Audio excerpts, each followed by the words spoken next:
धर्म हम लोगों ने सुना है, लेकिन धर्म का संकट आप लोग अक्सर सुनते होंगे, देखते होंगे। और मेरे लिए भी ऐसे कभी क्षण आते हैं कि मैं धर्म संकट में आ जाता हूँ। और वैसी ही स्थिति इस समय बनी हुई है कि मैं एक बड़े धर्म संकट में हूँ। और उसका बहुत बड़ा कारण है कि आदरणीय डॉक्टर सूर्य प्रसाद दीक्षित जी मंच पर हैं, कार्यक्रम की अध्यक्षता कर रहे हैं, मूर्धन्य विद्वान हैं और हमारे गुरु भी हैं। मैं भी लखनऊ विश्वविद्यालय का छात्र रहा हूँ और हिंदी मैंने भी पढ़ी है, तो हमारा डिपार्टमेंट भी रहा है। अब गुरु जी से आशीर्वाद भी मैंने प्राप्त किया है और गुरु जी के सामने एक उनका छात्र खड़े होकर के कुछ बोल पाए, बड़ा धर्म संकट है हमारे लिए। तो मैं धर्म और अध्यात्म और राजनीति में आऊं, इसलिए इस संकट से कैसे उभरूं इसका मुझको रास्ता दिख नहीं रहा है कि एक धर्म संकट में मैं जरूर फंस गया हूं। मेरे आंख में कुछ प्रॉब्लम है, इसलिए मैं इस तरीके का चश्मा लगाया हूं। आप लोग मुझको क्षमा करेंगे। और मैं कह रहा था कि मैं आज कुछ ना बोलूं, हम लोग कुछ सुने, लेकिन कोई मानता नहीं है।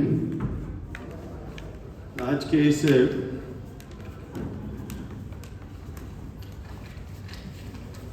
स्मृति से श्री कृष्ण प्रताप सिंह अध्यात्म चिंतन व्याख्यानमाला के शुभ अवसर पर कार्यक्रम की अध्यक्षता कर रहे हैं हमारे आदरणीय, जिनको मैं हृदय से बहुत सम्मान करता हूं, डॉक्टर सूर्य प्रकाश दीक्षित जी, जिनको मैं देखता हूं तो मुझको लगता है कि भारत ही नहीं बल्कि दुनिया में लोग जिनको सुनते हैं और जिनके प्रति, जिनकी वाणी, जिनका विचार, जिनका हाव, जिनका भाव, जिनका स्वभाव, जिनको देख करके कला संस्कृति परिलक्षित होती है, कला की संवाहक हैं आदरणीय बहन श्रीमती मालिनी अवस्थी जी, जो पद्मश्री से सम्मानित हैं, मंच पर विराजमान हैं। अभी किसी ने कह दिया उनको, मंच की संचालिका ने, कि जो युवती शब्द यूज किया उनके लिए, तो उनको लगा कि क्या मेरा बुढ़ापा आ रहा है। तो मैंने कहा आप चिंता मत करिए, आपके पास बुढ़ापा आ ही नहीं सकता है। जहाँ संस्कृति है, जहाँ संस्कार है, जहाँ कला है, वहाँ कभी दूर दूर तक बुढ़ापा पर लक्षित नहीं हो सकता है। आप सदैव ऐसे रहें, ऐसी मेरी सबकी शुभकामना आपके प्रति है। आदरणीय श्रीमती विंध्या बिंदु सिंह जी, पद्मश्री से सम्मानित, नारी सशक्ति के प्रतीक, और इस कार्यक्रम को जिन्होंने बहुत भव्यता के साथ आयोजन किया है, आदरणीय डॉक्टर महेश्वर जी मिश्र, आदरणीय आशुतोष शुक्ला जी, उत्तर प्रदेश दैनिक जागरण के संपादक हैं, हम सब लोगों के मित्र हैं, आदरणीय अरविंद चतुर्वेदी जी, आदरणीय आलोक कुमार सिंह जी, आदरणीय श्रीमती गीता सिंह जी, आदरणीय श्रीमती ललिता पांडे जी, आदरणीय डॉक्टर रविंद्र सिंह जी, आदरणीय डॉक्टर जगदीश सिंह जी, और आदरणीय श्याम कुमार जी, और आदरणीय डॉक्टर परशुराम जी, और जिस संस्थान में हम लोग खड़े हुए हैं, जिनको हम सब लोग बहुत श्रद्धा और सम्मान करते हैं, ऐसे आदरणीय डॉक्टर जगदीश गांधी जी, और यहाँ पर उपस्थित हमारे सभी आदरणीय विद्वज्जन। जैसा कि आप सब लोगों ने सुना है कि आज का विषय है आज़ादी के अमृत महोत्सव के परिप्रेक्ष्य में राजनीति और अध्यात्म।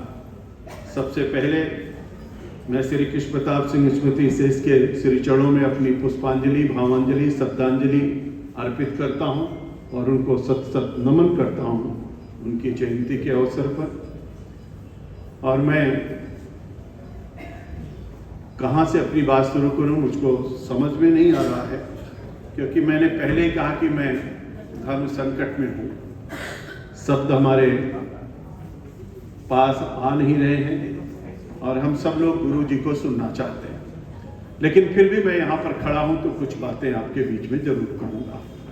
मैं अभी किताब देख रहा था, किताब का विमोचन हो रहा था, अभी सभी लोगों को हम लोगों ने सम्मानित किया जिन लोगों को सम्मानित किया उनके प्रति मेरी ढेर सारी शुभकामनाएं हैं। बहुत विद्वज्जन लोग हैं, उसमें पत्रकार भी हैं, डॉक्टर भी हैं, साहित्यकार भी हैं। उनका सबका मैं स्वागत, अभिनंदन और शुभकामनाएं देता हूं।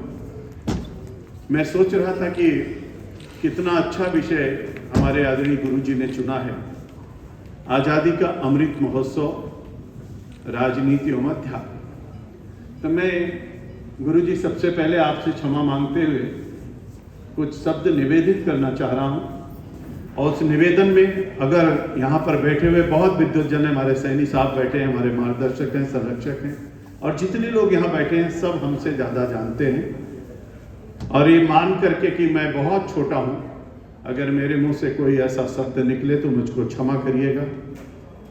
और आप सबका आशीर्वाद जरूर मैं चाहता हूँ।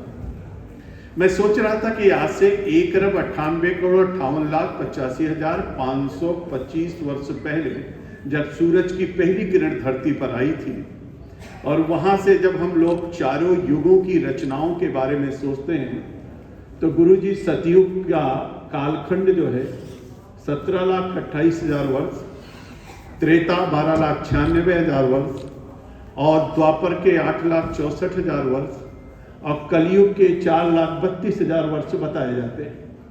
अब हम सोच रहे थे कि भारत की राजनीति में ये राजनीति का शिखर पुरुष कौन है, राजनीति का प्रकाश कहाँ से आ रहा है। तो उस प्रकाश पिंड की तरफ हम जरा चलें और वहां से हम अध्यात्म और राजनीति को जरा जोड़ें और उसमें देखें कि पहले अध्यात्म आया कि पहले राजनीति आई। तब मैंने सोचा कि जब सबसे पहले क्षितिजल पावक गगन समीरा पंच तत्व यह अधम शरीरा, और उसमें सूर्य के प्रकाश का जब जल से मिलन हुआ, अब मिट्टी का प्रतिपादन हुआ और सृष्टि की रचना हुई, तब मेरे ध्यान में आया कि वास्तव में ग्रहों का राजा तो सूर्य को कहा गया है, और हम सब लोग सूर्य के प्रकाश से प्रकाशित हो रहे हैं। और मेरे बीच में भी एक सूर्य यहाँ पर बैठा हुआ है। उस सूर्य से लेकर के इस सूर्य तक की रचना को जब मैं देख रहा था, तब मुझको लगा कि 6 मनवंतर बीत चुका, 7वां मनवंतर चल रहा है, 7वें मनवंतर की 28वीं चतुर्युगी चल रही है, 28वीं चतुर्युगी का कलयुग चल रहा है। और तब से लेकर के अब तक अगर दुनिया के अंदर सब कुछ है तो केवल अध्यात्म के कारण से ही सब कुछ शेष बचा हुआ है, और उसी को लेकर के हम सब लोग आगे बढ़ते हैं। तब मैं सोचा कि ये आजादी का अमृत महोत्सव, 3 शब्द आपने दिया, इसमें आजादी भी दिया, अमृत भी दिया, महोत्सव भी दिया। तो मैंने कहा आजादी तो मिल गई, लेकिन आजादी के 75 वर्ष बीतने पर जो आदरणीय प्रधानमंत्री नरेंद्र भाई मोदी ने कहा कि हम अमृत महोत्सव मनाएंगे। तो अमृत क्या है, महोत्सव क्या है, आजादी क्या है, राजनीति क्या है, अध्यात्म क्या है, इन 5 के बारे में मैं एक लाइन जरूर कहना चाहता हूं मुझे। और इसमें उस भाव के स्वरूप को देखना पड़ेगा कि राजनीति, हम कहते हैं कि किसी भी राज्य के जो नीति बनती है, नीति नए भाव से बनी है, नए माने ले जाना होता है, यानी सन्मार्ग की तरफ ले जाने को हम लोग राजनीति कहते हैं। अब राजनीति और अध्यात्म और धर्म, यहाँ पर धर्म की चर्चा चल रही थी। जब हम धर्म की बात कहते हैं, धर्म उस आचरण और व्यवहार के साथ कुछ छोड़ना और कुछ पकड़ने के आधार पर चलते हैं। धर्म एक साधन है अध्यात्म की तरफ आगे बढ़ने के लिए। हमारे यहाँ धर्म, अर्थ, काम और मोक्ष 4 पुरुषार्थ कहे गए, और इन चारों पुरुषार्थों में धर्म के आधार पर चलते हुए काम की तृप्ति करके, अर्थ का अर्जन करते हुए, काम की तृप्ति करते हुए मोक्ष की यात्रा करना। इसलिए हमारे यहाँ धार्मिक, आर्थिक, सामाजिक और राजनीति को चौथे पायदान पर रखा गया है। और राजनीति को चौथे पायदान पर इसलिए भी रखा गया है कि राजा जनक राजा थे, लेकिन उनसे बड़ा कोई सन्यासी नहीं हुआ, तो उन्होंने राजनीति को उस रूप में जिया। अब हम जब कहते हैं कि हमको राम राज चाहिए, तो राम कब थे? तो राम त्रेता में थे। जब राम थे तब भी हम आप सोचते हैं कि उस समय सब कुछ बहुत अच्छा था, लेकिन राम थे तो रावण भी था, अहिरावण भी था, कुंभकर्ण भी था, खरदूषण भी था, शूर्पणखा भी थी। और उसके बाद जब द्वापर आया तो भगवान कृष्ण साक्षात थे धरती पर, लेकिन उस समय भी अकासुर, टकासुर, बकासुर, कंस और पूतना भी धरती पर थी। जब राम थे और कृष्ण थे तब भी ये सब लोग थे। क्या कलयुग में लगता है कि सब चले गए? ऐसा नहीं है। त्रेता में भी थे, द्वापर में भी थे, कलयुग में स्वरूप बदल गया। तो लोग क्या कहते थे, उस समय के लोग क्या कहते थे और आज के लोग क्या कहते हैं, मैं उस चर्चा में जाऊंगा तो राजनीति थोड़ी दूसरी दिशा में चली जाएगी, इसलिए मैं उस चर्चा में नहीं जाना चाहता हूं। लेकिन यज्ञ होने नहीं देते थे, मंदिर बनने नहीं देते थे, पूजा करने नहीं देते थे, चंदन लगाने नहीं देते थे, और ये सब चीज चलता रहता है। जनेऊ पहनने नहीं देते थे। ये सब त्रेता में था। तो परशुराम जी और हम सब लोगों को पता है कि वहां से चलते चलते जब हम लोग द्वापर में आए तो द्वापर में भी आपने देखा क्या स्थिति थी। और इन सब स्थितियों के बीच में भगवान राम आए, भगवान कृष्ण आए, और चलते चलते हम लोग कलयुग में आ गए। यानी त्रेता चला गया, द्वापर चला गया, कलयुग में आ गए। लोग कहते हैं, लोग सोचते हैं, लोगों के मन में भाव आता है। तब अध्यात्म क्या है? अब गुरुजी बहुत अच्छे ढंग से अध्यात्म के बारे में बताएंगे, लेकिन आत्मा अध्ययन, आत्मा का अध्ययन, मैं कौन हूं, मैं कहां से आया हूं, मुझको कहां जाना है, यानी चरम पर पहुंचना धर्म के साधनों के माध्यम से।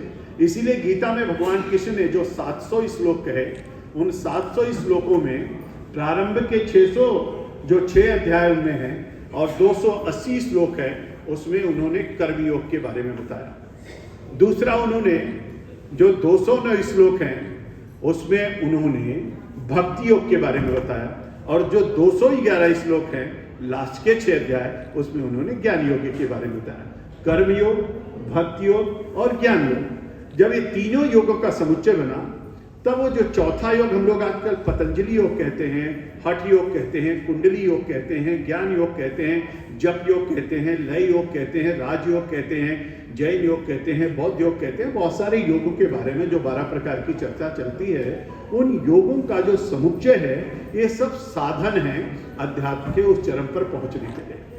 तो राजनीति और अध्यात्म के उस विषय को लेकर के आजादी का जो महोत्सव मनाया जा रहा है, उसमें नरेंद्र भाई मोदी ने कहा कि ऋग्वैदिक कालीन भारत हो, यजुर्वैदिक कालीन भारत हो, 6ठी शताब्दी ईसा पूर्व का भारत हो, महात्मा बुद्ध का भारत हो, महावीर स्वामी का भारत हो, चाणक्य का भारत हो, चंद्रगुप्त का भारत हो, समुद्रगुप्त का भारत हो, और वहां से लेकर के आज तक के उस भारत को, प्राचीनतम भारत के उस गौरव गाथा को याद करते हुए वर्तमान जो आजादी जिनके कारण से हमको मिली, जिस अमृत का हम आप पान कर रहे हैं, जिस अमृत का हम लोग लेकर के आज जी रहे हैं, ये अमृत महोत्सव हम मना रहे हैं। तो महोत्सव में उन्होंने क्या कहा कि हम भगवान श्री राम को, हनुमान जी को, सीता जी को महोत्सव तो मनाएंगे, लेकिन हेलीकॉप्टर से अयोध्या में ला करके महोत्सव मनाएंगे। उन्होंने कहा कि हम दीपोत्सव मनाएंगे, दीपोत्सव के माध्यम से महोत्सव करेंगे। उन्होंने कहा हम दीपावली बनारस में करेंगे, उसके माध्यम से महोत्सव करेंगे। हम मथुरा और वृंदावन में रंगोत्सव करेंगे, रंगोत्सव के माध्यम से महोत्सव करेंगे। और इसलिए उस भाव के साथ आजादी का अमृत महोत्सव में आजादी को जो दीवाने, जिनके कारण से आज हमको सबको आजादी प्राप्त हुई है, उनको भी हम याद करेंगे। हम चौरी चौरा जाएंगे, हम काकोरी कांड को भी याद करेंगे, हम नमक आंदोलन, डांडी मार्च को भी देखेंगे, हम असहयोग आंदोलन को भी देखेंगे, हम सबने अवज्ञा को भी देखेंगे, हम स्वामी विवेकानंद के 11 सितंबर 1893 को भी याद करेंगे, हम 1857 में दुर्गा भाभी और रानी लक्ष्मीबाई को भी याद करेंगे। हम वहां से स्टार्ट करके 1905 को भी याद करेंगे, 1906 को भी याद करेंगे, 13 अप्रैल 1919 जलियांवाला बाग को कांड को भी याद करेंगे, 1921 का असहयोग आंदोलन देखेंगे, 1922 का चौरी चौरा कांड देखेंगे, 1925 का काकोरी कांड देखेंगे, 1929 के पूर्ण स्वराज की घोषणा भी सुनेंगे, 1932 का एलिमेंट समझौता भी देखेंगे, 1934 का और पाकिस्तान का प्रपोजल भी देखेंगे, 1942 का भारत छोड़ो आंदोलन भी देखेंगे, और 1947 का आजादी का महोत्सव भी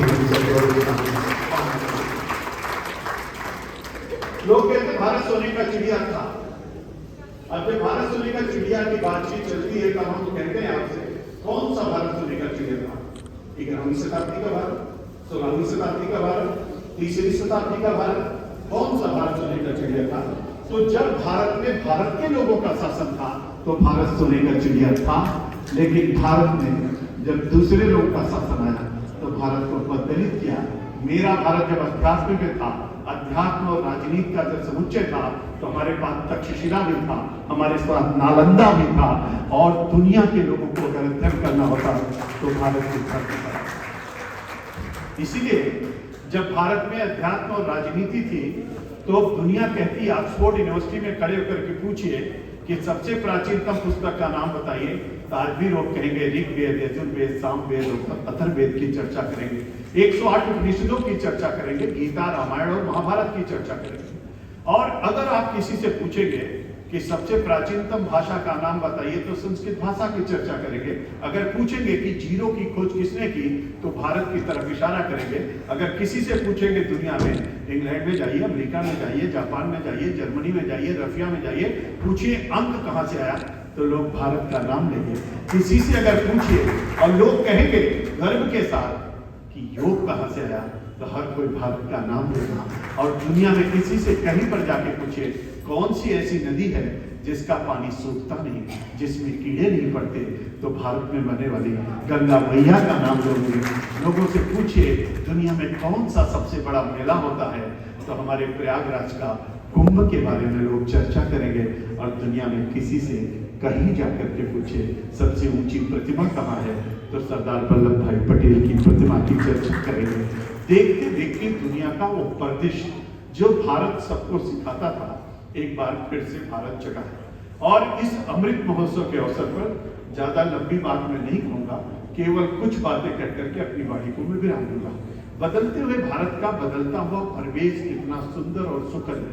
आजादी के 75 वर्ष हो रहे हैं और 700 टन सोना, 700 टन, अरब टन सोना नरेंद्र भाई मोदी ने स्वर्ण भंडार में अभी अभी जो पूरा हुआ उसको आत्मनिर्भर भारत की परिकल्पना उन्होंने साकार कर दिया। अब देखिए, एक वहां पे कर्म योगी है और एक यहाँ पर योगी है, और दोनों लोग मिलकर के कैसा भाव प्रदर्शित कर रहे हैं कि महात्मा गांधी ने 1916 में जब बीएचयू का लोकार्पण करने के लिए आए तो महात्मा गांधी ने कहा देश तो आजाद हो जाएगा लेकिन काशी की गलियों का क्या होगा। तो महात्मा गांधी को पता था भारत माता का एक सच्चा सपूत आएगा और काशी की गलियां भी ठीक हो जाएंगी और बाबा का कॉरिडोर भी बन जाएगा और गंगा से बाबा दिखेंगे और बाबा से गंगा दिखना शुरू हो जाएगा। अब देखिए कितना सुखद क्षण, राजनीति और अध्यात्म का योग देखिए कि राम मंदिर भी बनना प्रारंभ हो गया, बाबा का कॉरिडोर भी बन गया, 7,500 मंदिरों में काम चल रहा है, यज्ञ पूजन हवन और तपस्या का भाव चल रहा है। पानी पी कर करके 7 दिनों तक एक कर्मयोगी कैसे नवरात्र का व्रत रहते हुए भारत माता के चतुर्दिक विकास का खाका खींचता रहता है। और वो कर्मयोगी जब दुनिया के अंदर जाता है तो लोग उसको देखते हैं। और इसीलिए 75 साल जब बीते तो आत्मनिर्भर भारत और स्वदेशी भारत की बात कही गई। मैं आपसे कहना चाहता हूं, आजादी मिली लेकिन आवाज नहीं मिल पाई, स्वदेश मिला लेकिन स्वदेशी नहीं मिल पाया, शासन मिला लेकिन सुशासन नहीं मिल पाया, स्वतंत्रता मिली लेकिन स्वावलंबन नहीं मिल पाया। पहली बार ये सब चीजें अगर किसी ने दिलाया है तो कर्मयोगी ने राजनीति और अध्यात्म को जोड़ करके दिलाने का काम किया है। और इसीलिए राजनीति में जब अध्यात्म मिलता है तो हम चरम की ओर आगे बढ़ते हैं और उसी का परिणाम है कि देखते देखते सब कुछ बदल जाता है। आप लोग सोच रहे होंगे, मैं आपसे कहना चाहता हूं, हमारे यहां कहा जाता है यत् पिंडे तत् ब्रह्मांडे, जो पिंड में है वही ब्रह्मांड में, जो सृष्टि में है वही समष्टि में। हम कहते हैं सृष्टि से समष्टि तक, पिंड से ब्रह्मांड तक, आत्मा से परमात्मा तक, जो मेरे में है वही तेरे में है। एकात्म भाव को लेकर के हम अध्यात्म भाव को जीते हैं। और इसीलिए मनुष्य के शरीर में 4 चीजें कही गई हैं। शरीर जिसके लिए हमको अच्छे साधन संसाधन, अच्छी गाड़ी चाहिए, खाने के लिए अच्छी व्यवस्था चाहिए, रहने के लिए ऐसी घर चाहिए, उसके लिए पैसा चाहिए। तो तन के सुख के लिए धन धाम चाहिए। दूसरा हमारे शरीर में है मन। मन कहता ना हमको गाड़ी घोड़ा मकान चाहिए, ना धन धाम चाहिए, हमको तो मान सम्मान और स्वाभिमान चाहिए। अगर मन खटक जाए, आपके यहाँ गए, आपने पानी नहीं पूछा, बैठने के लिए नहीं कहा, हम कहेंगे कि मैं दोबारा यहाँ नहीं आऊँगा, क्योंकि मन को चोट लगी। तो मन की भूख तो तब मिटेगी जब मान सम्मान और स्वाभिमान मिलेगा।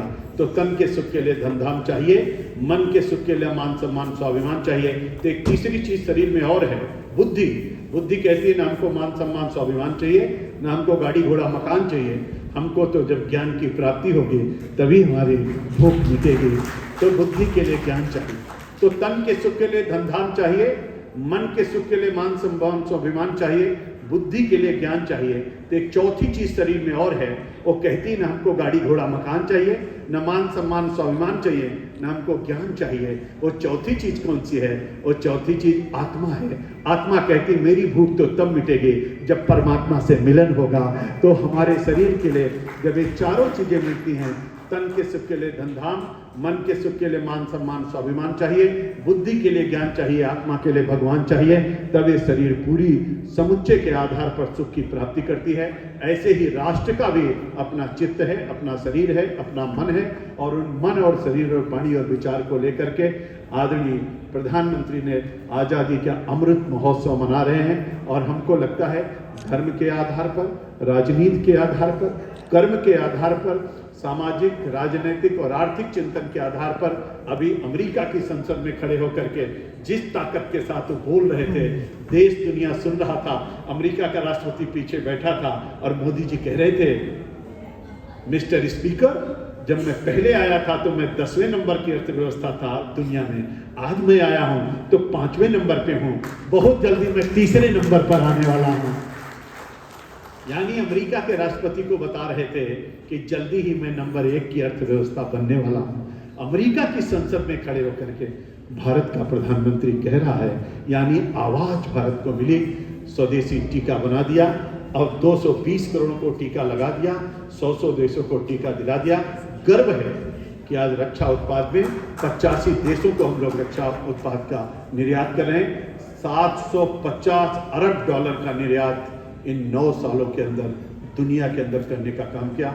आर्थिक दृष्टि से भारत मजबूत हुआ है, सैन्य दृष्टि से भारत मजबूत हुआ है, राजनीति में जब अध्यात्म मिली है तो हर तरीके की ताकत भारत की बढ़ी है। इसीलिए मैं आपसे कहूँगा और आदरणीय गुरु जी से निवेदन करूँगा, गुरु जी, सारे लुटेरे हमारे मंदिरों को लूटने के लिए आए थे।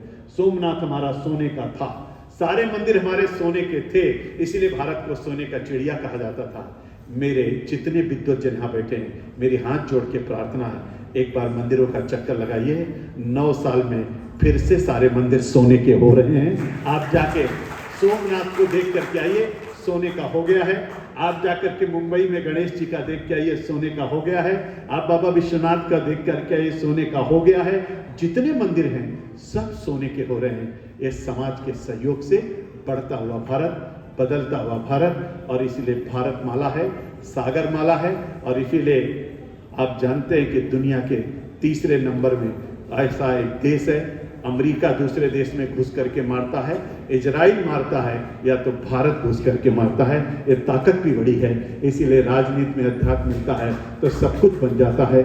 मैं निवेदन करना चाहता हूँ, आदरणीय अपने गुरु जी के श्री चरणों में प्रणाम करता हूँ और श्री कृष्ण प्रताप जी के चरणों में भी अपनी श्रद्धांजलि अर्पित करता हूं।